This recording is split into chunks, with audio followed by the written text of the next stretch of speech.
Europe 1, Stéphane Bern et Mathieu Noël. Historiquement vôtre. Tous les jours dès 16h, Historiquement Vôtre vous raconte l'histoire sans se la raconter. Elle nous raconte des histoires en visant toujours juste. C'est Clémentine Portier-Kaltenbach. Aujourd'hui, Clémentine, vous nous racontez une femme qui visa encore mieux que vous. La plus grande sniper de l'armée soviétique, son surnom, Lady Death. Lady Day, c'est comme ça que l'a surnommée la presse américaine. Vous savez qu'en Union soviétique, pendant la Seconde Guerre mondiale, en vertu du principe révolutionnaire d'égalité des sexes, l'URSS est le seul pays qui envoie des femmes au combat.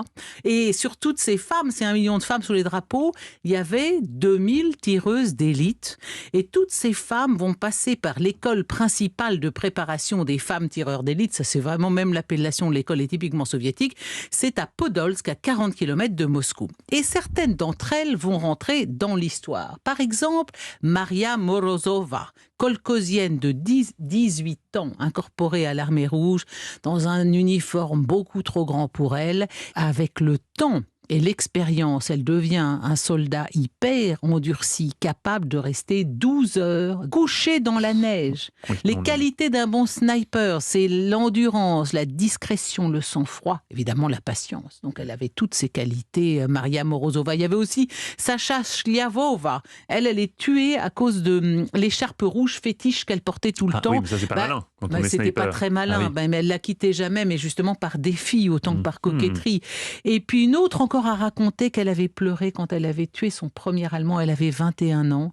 Et au cours des mois de guerre, ses cheveux ont blanchi sous l'effet de la peur, sous l'effet du stress, telle Marie-Antoinette rentrant de la fuite à Varennes. Alors on a observé que les femmes avaient de meilleurs résultats que leurs homologues masculins. Oui, parce qu'elles visaient juste. Elles visaient juste. Elles étaient plus inventives dans l'art du camouflage. Elles supportaient mieux que les hommes le stress et le froid.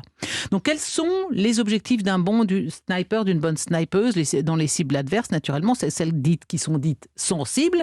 Bien sûr, les officiers, ça va de soi, les transmetteurs, les mitrailleurs et bien sûr les snipers adverses. Alors la plus grande de toutes les tireuses d'élite russe, plus exactement, ce fut Lyudmila Pavlichenko, une Ukrainienne née le 12 juillet 1916. Elle était ouvrière dans une usine d'armement à Kiev et elle a commencé très très jeune à s'entraîner au tir. Et donc, c'est elle que les Américains surnommaient Madame la Mort. Et elle a été une des toutes premières femmes à se présenter au recrutement. Et en 8 mois de combats exténuants à Odessa et à Sébastopol, elle inscrit 309 nazis à son tableau de chasse, dont 36 tireurs d'élite. Donc voilà une femme qui a tué plus de 300 hommes, comme ça, allongés dans la neige des heures durant. Elle n'a pas 25 ans, mais elle est considérée comme la tireuse la plus dangereuse de l'armée rouge. Et finalement, en juin 1942, elle est touchée par un tir de mortier, évacuée du front, moins d'ailleurs en raison de sa blessure que pour sa notoriété, qui lui vaut d'être envoyée aux États-Unis avec une délégation d'étudiants soviétiques. Donc en septembre 1942, elle est accueillie par Franklin Roosevelt en personne et Eleanor Roosevelt qui lui organise une tournée dans le pays. Alors on va lui offrir des fleurs, naturellement, mais sans doute, surtout, on est aux États-Unis, on lui offre un Colt. Elle est très énervée, Lyudmila, parce qu'elle vient quand même de vivre un truc incroyable, d'une dureté majeure, et on lui pose des questions complètement débiles. Est-ce qu'elle se maquille pour combattre? Quelle est sa couleur préférée de sous-vêtements? Mais si, vous imaginez comme c'est vraiment, ça compte. Donc elle finit par recadrer vertement ses interlocuteurs. Elle leur dit, écoutez, c'est bien gentil d'être entré en guerre contre le Japon, mais il faut ouvrir un second front en Europe. Il faut entrer en guerre du côté des Alliés, venir nous aider. Ne vous cachez pas dans mon dos. C'est à peu près ce qu'elle leur explique. Et quand elle rentre en URSS, elle devient héros de l'Union soviétique. Sachez que moins d'une centaine de femmes ont été faites héros de l'Union soviétique et seulement 6 snipers, dont Lyudmila.